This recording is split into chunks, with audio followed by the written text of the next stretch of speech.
So, to determine how much room I'm going to have in the cabinet for that mini ATX motherboard, got to work out where the monitor is going to go and work back from that.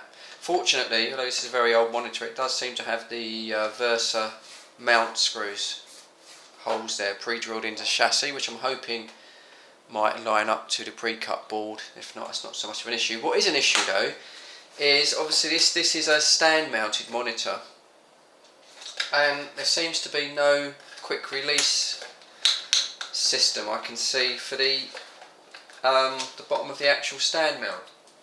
I'm going to have a little probe around with a screwdriver. These seem to be a little loose, but also this incorporates speakers, which is so obviously there's some connection, but I might have to take the whole back off and sort of work from there. So anyway, I'm going to have a little dig about with that with a screwdriver and see what comes up. Well, that's a bit of a result. It's not often you get a break. Yeah, those little things just come straight off, and we have just a couple of heavy duty screws. So that should hopefully make life a little bit easier. I'm not quite sure how the speakers are connected, but that's certainly easier than I thought it was going to be.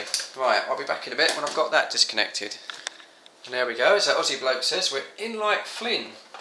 And the power there for the little amplifier for the speakers, just a little connector there. Should just pull away. Perfect, so that was easier than I thought, so that could now be binned. There's the monitor. And like I say, it's got the mount holes there, so hopefully that will mount straight onto the piece of wood in the cabinet, and then I can work out where that little ATX board's going to go. Right, time to do a little bit more woodwork. Okay, next thing, I've put in the speaker mount board, even though I think I'm going to fire the speakers out the top. So Sean, if you're watching, and I know you're watching, these are going to be the measurements from that really nice light panel that you're going to build me, which is very much appreciated, buddy, I tell you. Okay, so if I read these out, we're talking, we'll say, you know, say roughly 49.5 by, what did I say? 49.5 by 7.5, and then that will be an exact fit, and then I'll just trim the corners, or perhaps if you want to do it, just trim the corners. Just doesn't really, that needs to be rough. So 49.5 length, 7.5. That'd be fantastic, Sean, and that'd be great. Get the panel in now, and then the Perspex marquee will just fit over the top. I'll get some edging trim, like they do, like you have at your work surface. Just to put it over the Perspex, and that will shine through. So that's fantastic. So I needed to put that in to now work out how much room I've got on the mounting for the monitor. So that's my next job. Well, that's the monitor fitted in. Yeah, it's a bit awkward. I mean, it helps if you've got two people, to be honest, especially with an old monitor because it's quite heavy. And to be honest, it's a couple of millimeters out at the top. I can square that when I do the sort of Perspex bezel, really, with the graphics. It won't show. But yeah, overall, yeah, I'm pretty pleased with that. So next, this is just temporarily, can just fit in there now. This is just a control panel, just to give me, this is, at the moment, this is quite flexible. I can have it either close or have it maybe about there. Just sort of give me an idea. And so now I've got the monitor in, I know where the control panel is going. I can now turn it around and just have a little bit of play with the motherboard, and the main problem will be the graphics card rising up quite high, so it's just about, an idea. I can get an idea now where I can fit that. So I think I'll just swing it round, have a little play with the fitting of that, just I won't screw anything down, and then that'll probably be it for today because time is running out. Well, I was hoping to end on a high note, but I can't. And the reason is that at present I cannot get this board with this graphics card and mainly this CPU cooler.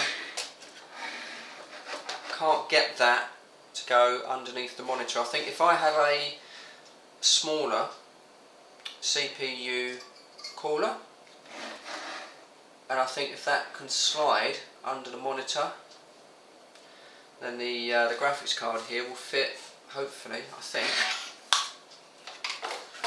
think it'll fit just under there. So another little problem, this great heatsink here and this cooling fan is a bit too big. Now, yeah, I could slide the monitor up a little bit. Yeah, I can do that. In fact, yeah, it might be optional. Only problem I get is if I go too high, when you're standing looking down on the arcade machine, you miss the top of the screen. However, I only really need about 2 or maybe 1.5 centimetres, so it might be quite possible. I'll tell you what, this thing's getting pretty heavy now. So that's not quite fixed yet. I'm actually stand here, but yeah, I might have to just raise that up a little bit. It's only a question of moving those blocks, and might have to do that. Right, I told you I'd show you all the faults as I went along. That's a fault. Right, 2 seconds, and I'll be back. So, live and direct. Done all the measurements on the motherboard, and just worked out that this had to be raised just by one of those little plastic blocks higher. So, right, everything crossed here. If I've got my measurements right, this should fit. If it doesn't fit, Fred's going to be a bit peed off.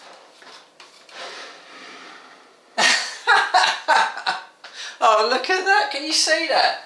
Oh my God! Look at that. That is about 1 millimetre. It's less than the thickness of that ruler. Blimey! There you go. That precision woodwork engineering and crafting at the Fred in the Shed kitchen table. I think that's just more luck than judgment. Okay. So there you go. The good news is that fits. Look at that. So that pretty much basically, dictates the positioning of the motherboard. Unfortunately, I'm not going to be able to use the little step up, brass little sort of pegs. So I'm going to have to screw that straight down to the carcass. That should be all right though. But there you go. And then the monitor then can just plug straight into there. I can get to all of my USB ports. A little bit tight around the front, I imagine. Should we have a quick look around the front? Might have to zoom out.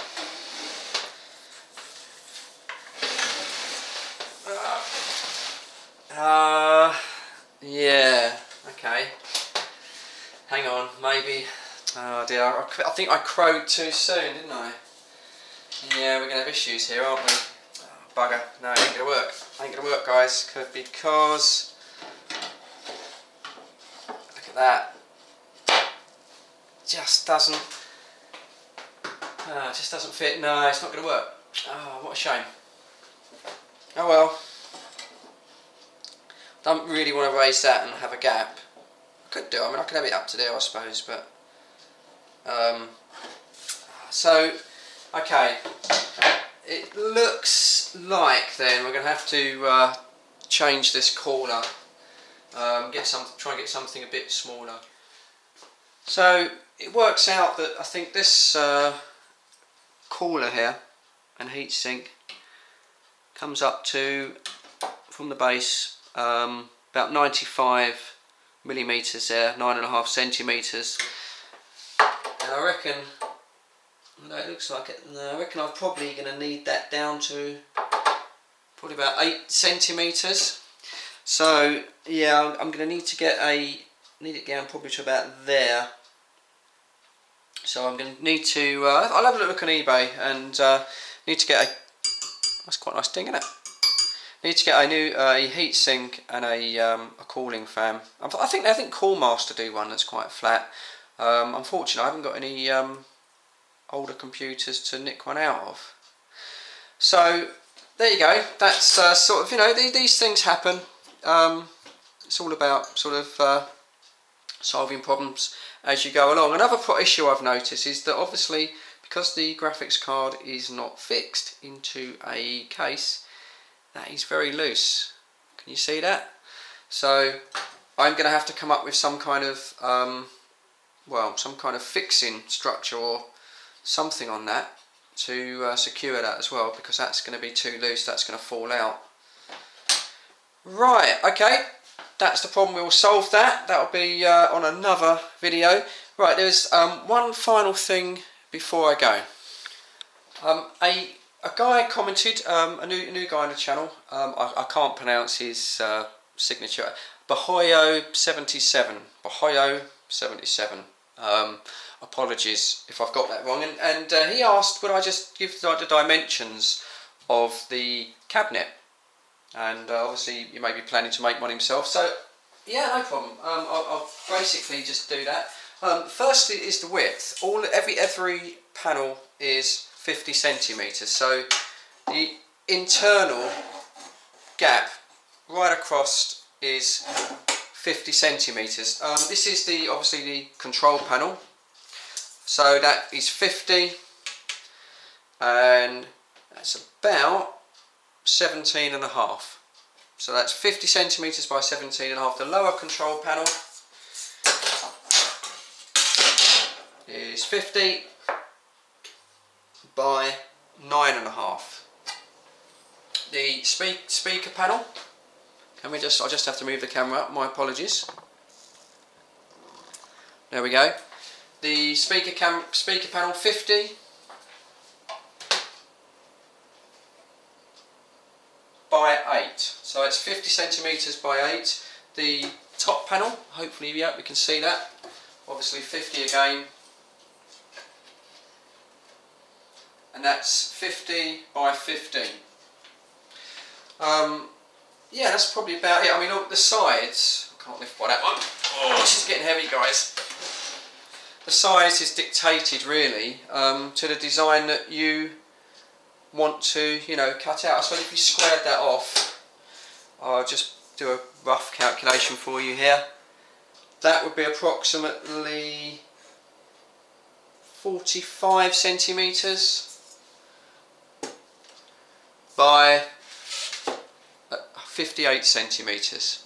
So 45 by 58, and then you would just work out, you know, how you wanted to sculpture the panel. If you wanted, you could just go straight across, to be honest, if you didn't want to jigsaw that round. Sorry, that's a little bit rough and ready. I hope that answers your question. I mean, if you're interested, anyone's interested in making your own cabinet, and you're going to save quite a lot of money by making your own cabinet. There's loads of plans and PDFs out there on the internet if you do a little search.